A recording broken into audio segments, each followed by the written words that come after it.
Assalamualaikum Sobat Apoteker.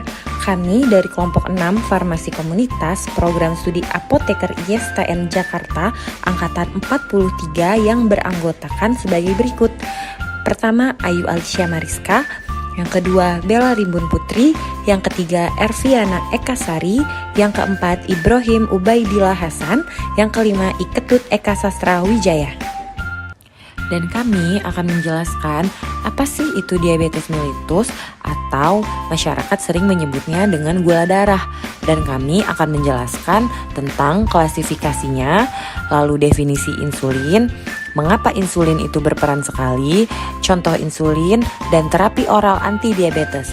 Untuk lebih jelasnya, yuk simak video kami.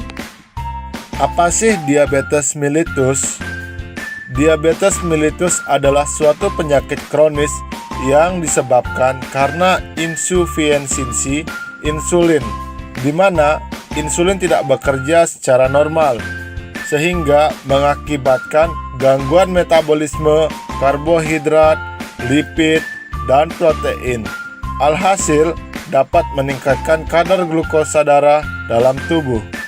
Diabetes mellitus dibagi menjadi dua tipe, yaitu diabetes mellitus tipe 1, yang mana sel beta tidak bisa lagi memproduksi insulin dan merusak sel pankreas. Diabetes mellitus tipe 2, yang mana terjadi karena berkurangnya sensitivitas reseptor insulin atau kurangnya produksi insulin. Tata laksana diabetes mellitus tipe 1, yaitu menggunakan insulin karena sel pankreas sudah rusak sehingga tidak bisa menghasilkan insulin, maka diperlukan insulin eksogen atau insulin dari luar tubuh.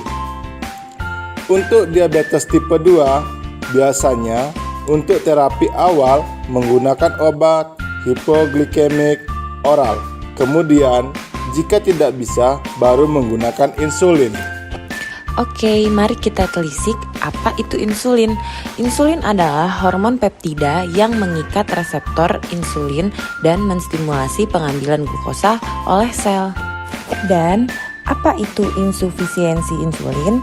Insulin tidak bekerja secara normal, sehingga akan menyebabkan gangguan atau defisiensi produksi insulin oleh sel beta di kelenjar pankreas dan kurang responsifnya sel-sel tubuh oleh insulin. Mengapa insulin berperan sekali? Karena di saat setelah kita makan, makanan tersebut akan masuk ke dalam tubuh. Lalu di dalam tubuh akan dipecah oleh saluran pencernaan. Kemudian setelah pecah akan berubah menjadi glukosa. Hal inilah yang menyebabkan glukosa setelah makan akan meningkat dan akan merangsang sel pankreas. Glukosa tersebut merangsang sel pankreas untuk mensekresikan insulin, lalu nantinya akan dirubah dan dimasukkan ke dalam sel. Di dalam sel tersebut akan terjadi proses yaitu perubahan glukosa menjadi energi.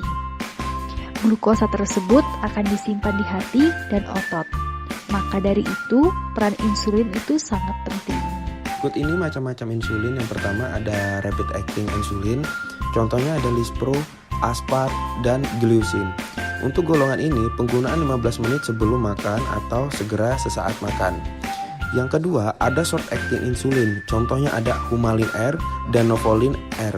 Untuk penggunaan golongan ini, 30 menit sebelum makan atau segera saat makan.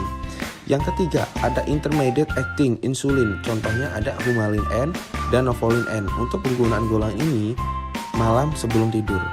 Dan golongan lainnya ada Glargine Detemir, bisa digunakan di malam hari. Berikut obat-obatan oral antidiabetes. Yang pertama ada golongan sulfonylurea. Ciri utama golongan ini identik dengan gli. Contohnya ada glibenclamid, glipizid, gliclazid, glycuidone, glimepirid. Untuk cara minum obatnya yaitu sebelum makan. Dan mekanisme kerja obatnya meningkatkan sekresi insulin. Yang kedua, ada golongan glinit atau meglitinid. Ciri utama golongan ini identik dengan glinit. Contoh obatnya ada repaglinit dan nateglinit. Untuk cara minum obatnya yaitu sebelum makan, dan mekanisme obat golongan ini meningkatkan sekresi insulin. Nah, yang ketiga ada golongan DPP4 inhibitor. Ciri utama golongan ini identik dengan gliptin.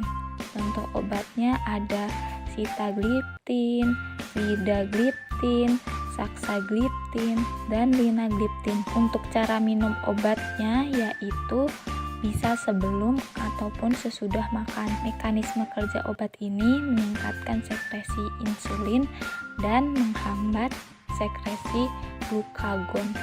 Yang keempat, ada golongan biguanid. Contoh obatnya metformin. Untuk cara minumnya bersamaan sesudah makan. Mekanisme obat ini menghambat produksi gula hati dan meningkatkan sensitivitas insulin. Yang kelima, ada golongan thiazolidin-diol, identik dengan glitazon. Contoh obatnya ada pioglitazon dan rosiglitazon. Untuk cara minumnya bisa sebelum ataupun sesudah makan. Mekanisme kerjanya berikatan dengan PPAR gamma di otot jaringan lemak dan hati untuk menurunkan resistensi insulin dan meningkatkan sensitivitas insulin. Yang kelima, ada golongan alpha glukosidase inhibitor. Contoh obatnya ada akarbose. Untuk cara minumnya pada suapan pertama saat makan. Mekanisme kerja obat ini menghambat absorpsi glukosa di usus. Terakhir ada golongan SGLT inhibitor. Contoh obatnya ada dapagliflozin. Untuk cara minumnya sebelum ataupun sesudah makan. Mekanisme kerja obat ini menghambat reabsorpsi glukosa di tubulus distal. Sekian persembahan video edukasi tentang diabetes mellitus dari kami.